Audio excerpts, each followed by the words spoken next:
In today's video, I'm going to teach you how to embed Google Drive links on GoHighLevel websites. This process is quite straightforward, and by the end of this tutorial, you'll have the know-how to seamlessly incorporate your Google Drive documents directly into your GoHighLevel pages. So, let's get started. First, we'll begin by preparing our file for embedding. Head over to your Google Drive, where you need to upload the file you want to share. Once your file is in Google Drive, locate it and right-click on it. From the options that appear, click on Share.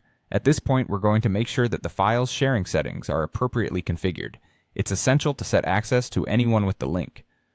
This ensures that anyone visiting your website will have the ability to view the document without any access issues. Now, having set up the sharing settings, our next move is to extract the file ID. Take a close look at the share link provided by Google Drive. It should resemble something like this: https://drive.google.com file/d file -id view.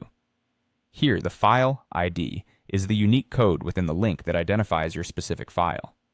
Go ahead and copy this portion, as we'll need it to generate our embed code. Now comes the part where we create the embed code itself. We're going to use a simple HTML iframe tag, which allows us to embed files directly into a web page. The format you'll need follows this pattern. Replace the file ID in this code snippet with the actual ID you copied earlier. By doing this, you're embedding a preview version of your document, making it easily accessible and viewable right on your web page.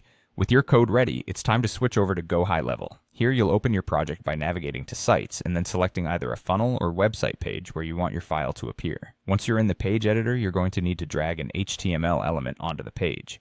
This is the space where you'll input the iframe code you've just created. Simply paste the iframe code into this element, ensuring it fits nicely into the design of your web page. The final step is to ensure everything is saved and published. Double-check that your iframe is displaying your file as expected on the GoHighLevel platform.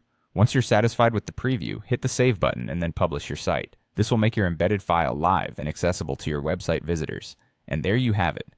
You've successfully embedded a Google Drive document into your GoHighLevel website with just a few simple steps. This method not only makes your documents easily accessible to your audience, but also enhances the interactivity of your website. Thanks for watching, and happy embedding.